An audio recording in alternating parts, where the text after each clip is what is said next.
بسم اللہ الرحمن الرحیم۔ اردو نگریہ کے دیکھنے اور سننے والوں کو السلام علیکم۔ آج کی اس ویڈیو میں ہم بات کریں گے علم بیان پہ۔ علم بیان ایک ایسا علم جس میں کسی خاص قواعد و ضوابط کے تحت ایک ہی بات کو مختلف طریقوں اور رنگوں سے کہا جا سکتا ہے، اور اس کے ذریعے ایک عام سی بات کو زیادہ بہتر، زیادہ دلکشی کے ساتھ اور زیادہ پر اثر کر کے بیان کیا جا سکتا ہے۔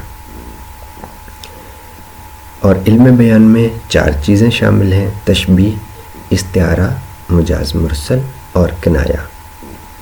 ہمارے سال اول کے پیپر میں تشبیہ اور استعارہ شامل ہیں، مجاز مرسل اور کنایہ نہیں ہے، اس لیے ہم یہیں سے اپنی بات کا آغاز کرتے ہیں کہ تشبیہ کیا ہے۔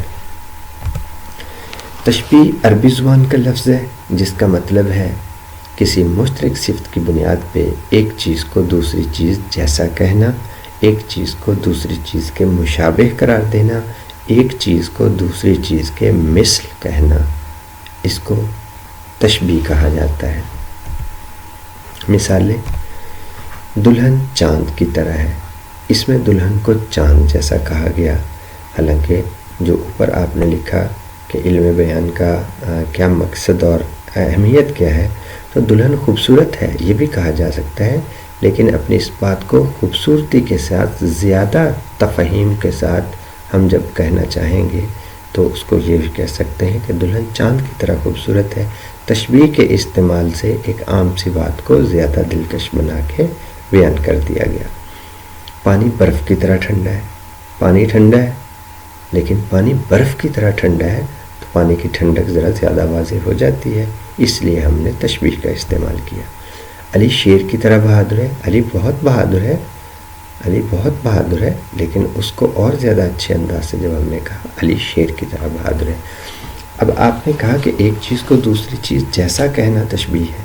اب ان تینوں مثالوں میں ہم نے ایک چیز کو دوسری چیز جیسا کہا ہے، دلہن کو چاند جیسا کہا، پانی کو برف کی طرح کہا اور علی کو شیر جیسا کہا، تو اس کو قواعد کی روح سے تشبیہ کہا جاتا ہے۔ یہاں پہ ایک چیز کی وضاحت بہت ضروری ہے کہ جب ہم کسی چیز کو کسی چیز کے ساتھ تشبیہ دیتے ہیں تو جس چیز کے ساتھ تشبیہ دی جا رہی ہے اس کے اندر وہ خوبی زیادہ مقدار میں پائی جانی ضروری ہے۔ تشبیہ کے لیے یہ بات لازم ہے کہ جس کے ساتھ تشبیہ دی جائے گی اس میں وہ خوبی زیادہ طور پر ہو، اور اگر دونوں کے اندر خوبی برابر کی سطح پہ ہوگی تو وہ تشبیہ نہیں بلکہ تشابہ کہلائے گا۔ تشبیہ کے لیے لازم ہے کہ جس چیز کے ساتھ تشبیہ دی جائے اس میں خوبی زیادہ مقدار میں پائی جانی بہت ضروری ہے۔ مثالیں رکھتا ہوں آپ کے سامنے تاکہ فرق واضح ہو جائے۔ چشمے کا پانی برف کی طرح ٹھنڈا ہے۔ اب چشمے کے پانی کو جب برف کی طرح ٹھنڈا کہا ہے تو برف کے اندر ٹھنڈک کی خوبی چشمے کے پانی سے زیادہ مقدار میں ہے، اس لیے ہم نے اس کو تشبیہ کہا۔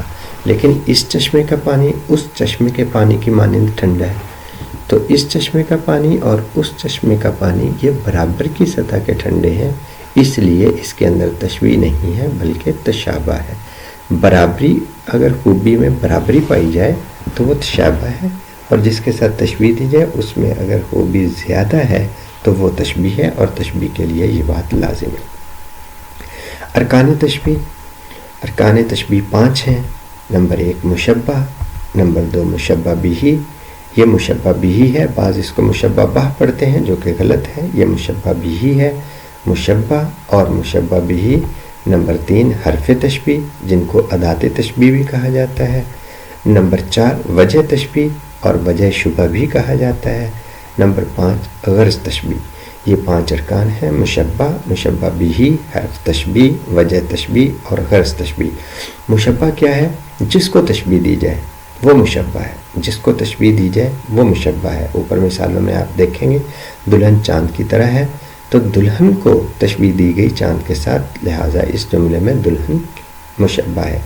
مشبہ بہ جس کے ساتھ تشبیہ دی جائے، جس کے ساتھ تشبیہ دی جائے، دلہن کو چاند کے ساتھ تشبیہ دی، دلہن مشبہ اور چاند مشبہ بہ۔ پانی برف کی طرح ٹھنڈا ہے، پانی مشبہ اور برف مشبہ بہ۔ علی شیر کی طرح بہادر ہے، علی مشبہ اور شیر مشبہ بھی ہی ہے جس کے ساتھ تشبیہ دی جائے۔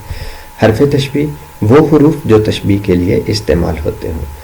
تینوں مثالوں میں کی طرح حرف تشبیہ ہے، لیکن ان کے علاوہ مثال کے جیسا، نما، کی طرح، کیسی، یہ تمام الفاظ وہ ادات تشبیہ اور حروف تشبیہ کہلاتے ہیں۔ وجہ تشبیہ وہ مشترک صفت جو مشبہ اور مشبہ بھی میں پائی جائے۔ آپ نے کہا تھا کہ مشترک صفت کی بنیاد پہ ایک چیز کو دوسری چیز جیسا کہنا، تو ان دونوں میں جو مشترک صفت پائی جاتی ہے وہ اس میں ارکان تشبیہ میں وجہ تشبیہ کہلاتی ہے۔ غرض تشبیہ جس مقصد کے لیے تشبیہ دی جائے کہ ہم نے اگر علم بیان کا استعمال کیا ہے، ایک بات کو ذرا بہتر طریقے سے کرنا ہے، تو ہماری اس میں غرض اور مقصد کیا ہے۔ جیسے دلہن چاند کی طرح ہے، تو دلہن کو چاند کی طرح کیوں کہا؟ کہ دلہن کی خوبصورتی کو ظاہر کرنا، اور یہی ہمارا مقصد ہے اور یہی غرض تشبیہ ہے۔ پانی برف کی طرح ٹھنڈا ہے، پانی کی ٹھنڈک کو ظاہر کرنا، یہی ہمارا غرض ہے اور یہی ہمارا مقصد ہے، اور اسی کو غرض تشبیہ کہا جاتا ہے۔ علی شیر کی طرح بہادر ہے، علی کو شیر جیسا کیوں کہا؟ علی کی بہادری کا ظاہر کرنا ہے، اس لیے علی کی بہادری کو ظاہر کرنا، یہ غرض تشبیہ ہے۔ اس کے بعد آپ مثالیں دیکھیں گے اشعار کی صورت میں۔ یہ 5 اشعار آپ کے سامنے لکھے ہیں اور ان 5 اشعار کے اندر تشبیہ موجود ہے۔ بات کرتے ہیں نازکی اس کے لب کی کیا کہیے، نازکی اس کے لب کی کیا کہیے، پنکھڑی ایک گلاب کی سی ہے۔ ذرا نثری انداز میں اس کی میں اگر آپ کے سامنے تفہیم کرتا جاؤں تو آپ کے لیے اس میں تشبیہ ڈھونڈنا آسان ہو جائے گا۔ پہلے شعر کے اندر شاعر نے محبوب کے لبوں کو گلاب کی پنکھڑی جیسا کہا ہے۔ دوسرے شعر میں جگنوں کی روشنی ہے کاشانہ چمن، جگنوں کی روشنی ہے کاشانہ چمن، یہ شمع جل رہی ہے پھولوں کی انجمن میں۔ باغ کے اندر جو جگنوں کی روشنی ہے وہ شمع کی طرح دکھائی دے رہی ہے، اس کا جلنا بجھنا شمع کی طرح دکھائی دے رہا ہے۔ تیسرا شعر شام ہی سے بجھا سا رہتا ہوں، دل ہے گویا چراغ مفلس کا، شام ہی سے بجھا سا رہتا ہوں، دل ہے گویا چراغ مفلس کا، کہ میرا دل مفلس غریب آدمی کے چراغ کی طرح ہے جو سرے شام میں بجھ جاتا ہے، تو اپنے دل کو غریب کے چراغ جیسا کہا۔ شمع کی مانند اس بزم میں چشمے تر آئے تھے دامن تر چلے، کہ میری زندگی تو شمع کی مانند ہے کہ شمع رونے سے ہی شروع ہوتی ہے اور اس کے بعد وہ اکٹھی ہو جاتی ہے۔ اسی طرح انسان دنیا کے اندر روتا ہوا ہی آیا اور گناہوں کا بوجھ لے کے جائے گا، تو اپنی زندگی کے تلخ حالات کی وجہ سے اس نے شمع کی مانند کہا ہے۔ زندگی ہے یا کوئی طوفان، ہم تو اس جینے کے ہاتھوں مر چلے، زندگی ہے یا طوفان جیسی کوئی بلا ہے، ہم تو بہت مشکل سے جی رہے ہیں، تو اپنی زندگی کو طوفان جیسا کہا ہے۔ تو اس کے اندر آپ نے دیکھا کہ تمام اشعار کے اندر تشبیہ موجود ہے، لیکن اب ان کے اگر ارکان تشبیہ دیکھنے ہوں تو ان کو ہم کیسے سمجھ سکتے ہیں۔ پہلے شعر کے اندر نازکی اس کے لب کی کیا کہی ہے، پنکھڑی گلاب کی سی ہے، جس میں ہونٹوں کو اس نے گلاب کی پنکھڑی جیسا کہا ہے، اس میں لب مشبہ ہے کیونکہ لب کو پنکھڑی کے گلاب جیسا کہا، تو گلاب کی پنکھڑی مشبہ بھی ہی ہے جس کے ساتھ تشبیہ دی گئی ہے۔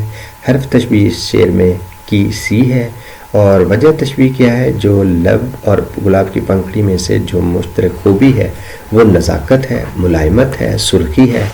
لبوں کی نزاکت کو واضح کرنا، لبوں کی ملائمت کو ظاہر کرنا، اس مقصد کے لیے شاعر نے لبوں کو گلاب کی پنکھڑی جیسا کہا ہے۔ دوسرے شعر میں جگنو مشبہ ہے، شمع مشبہ بھی ہے، یا حرف تشبیہ ہے، اور روشنی وجہ تشبیہ ہے۔ جگنو کی روشنی کو نمایاں کرنا ہے، اس لیے اس نے اس کو ایسے کہا جیسے شمع جل رہی ہو۔ تیسرے شعر میں شامی سے بجھا سا رہتا ہوں، دل ہے گویا چراغ مفلس کا، اس نے مفلس کے چراغ کے ساتھ کس کو تشبیہ دی؟ دل کو۔ دل کو کس کے ساتھ تشبیہ دی؟ چراغ کے ساتھ، تو دل مشبہ اور مشبہ بھی چراغ، تو اس میں حرف تشبیہ گویا اور بجھا رہنا دونوں میں مشترک صفت ہے، دل بھی بجھا رہتا ہے، چراغ بھی بجھا رہتا ہے، تو یہ مشترک صفت ہے اور یہی وجہ تشبیہ ہے۔ پھر اس نے اپنے دل کو چراغ جیسا کیوں کہا؟ کیونکہ وہ دل کی اداسی کے بارے میں بتانا چاہتا ہے، اور یہی غرض تشبیہ ہے۔ چوتھا شعر انسان اس میں مشبہ ہے، شمع کی مانند اس بزم میں چشمے تر آئے تھے دامن تر چلے، انسان کو شمع کی مانند کہا، انسان مشبہ ہے اور شمع مشبہ بھی ہے، اور اس میں حرف تشبیہ مانند ہے، اور مشترک صرف دونوں میں کیا ہے؟ انسان بھی روتا ہے اور شمع بھی ساری رات روتی رہتی ہے۔ تو زندگی کے غموں کو واضح کرنے کے لیے اس نے اپنی زندگی کو، انسان کو شمع کی مانند کہا۔ 5ویں شعر میں زندگی کو طوفان جیسا کہا، تو زندگی مشبہ ہے کیونکہ زندگی کو تشبیہ دی۔ کس کے ساتھ تشبیہ دی؟ طوفان سے، تو طوفان مشبہ بھی ہی ہے۔ حرف تشبیہ اس میں یا ہے، زندگی ہے، یا کوئی طوفان، تو دونوں کے اندر کی جو مشکلات ہیں زندگی کی اور طوفان کی، جو طوفانی کیفیت ہے، جو مشکل ترین حالات ہیں، ان کو واضح کرنے کے لیے، غموں کو واضح کرنے کے لیے اس نے اپنے زندگی کو طوفان جیسا کہا۔ تو اس تشبیہ میں سے جو اہم سوال بار بار پیپر میں آتے ہیں وہ آپ کے سامنے لے کے آتا ہوں۔ آپ سے جو سوال پوچھا جائے گا وہ 4 MCQs کی صورت میں ہوگا۔ آپ کے پاس 4 آپشنز ہوں گی، میں یہاں پہ صرف درست دوں گا، تو اس کو اچھے سے یاد کر لیجئے گا۔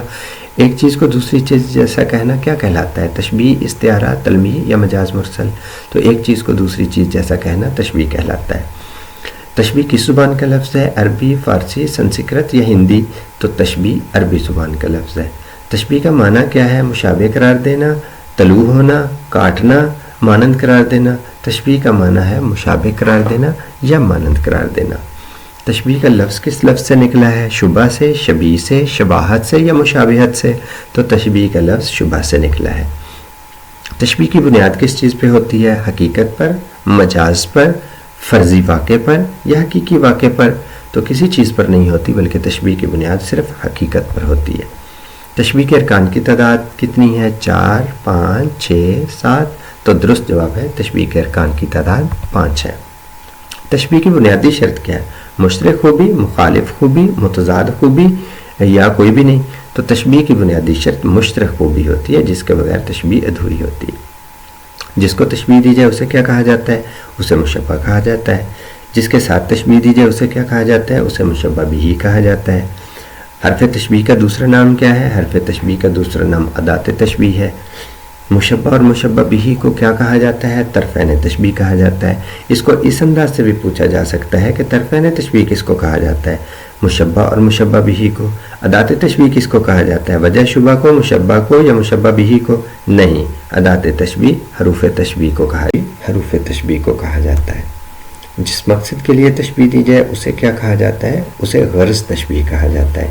غرض تشبیہ کسے کہا جاتا ہے؟ جس مقصد کے لیے تشبیہ دی جائے۔ تو یہ سارے سوالات مختلف نوعیت سے، مختلف طریقوں سے، الفاظ کے ہیر پھیر سے پوچھے جاتے ہیں۔